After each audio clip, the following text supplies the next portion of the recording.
പറമ്പിക്കുളത്ത് നിന്ന് കാണാതായ ITI വിദ്യാർത്ഥിയെ മരിച്ച നിലയിൽ കണ്ടെത്തി. 21-കാരനായ അശ്വിനെയാണ് വനത്തിൽ തൂങ്ങി മരിച്ച നിലയിൽ കണ്ടെത്തിയത്. പറമ്പിക്കുളം ടൈഗർ ഹാളിൽ നടന്ന ക്യാമ്പിൽ നിന്ന് രേഖകൾ എടുക്കാൻ പോയ അശ്വിനെ കാണാതാവുകയായിരുന്നു. വിവരങ്ങളുമായി പാലക്കാട് നിന്നും അജിത് ബാബുവാണ് ചേരുന്നത്. അജിത്, എന്താണ് ഇതിനുള്ള ഒരു പ്രകോപനം, കാരണം?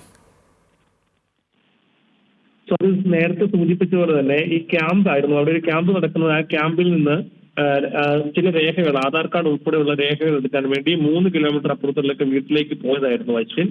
പിന്നീട് അശ്വിനെ കാണാതാവുകയായിരുന്നു.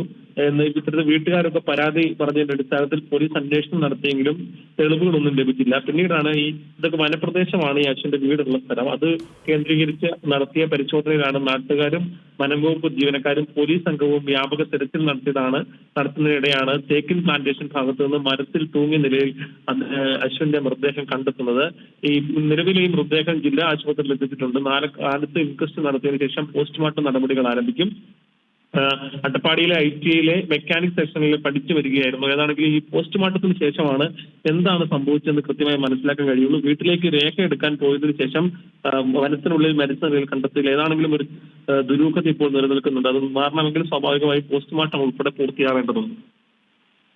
ശരി അജിത്, പറമ്പിക്കുളത്ത് നിന്ന് കാണാതായ ITI വിദ്യാർത്ഥിയെയാണ് മരിച്ച നിലയിൽ കണ്ടെത്തിയത്. 21-കാരനായ അശ്വിനെയാണ് വനത്തിൽ തൂങ്ങി മരിച്ച നിലയിൽ കണ്ടെത്തിയത്. പറമ്പിക്കുളം ടൈഗർ ഹാളിൽ നടന്ന ക്യാമ്പിൽ നിന്ന് രേഖകൾ എടുക്കാൻ പോയ അശ്വിനെ കാണാതാവുകയായിരുന്നു. വനപ്രദേശത്താണ് അശ്വിന്റെ വീട് സ്ഥിതി ചെയ്യുന്നത്.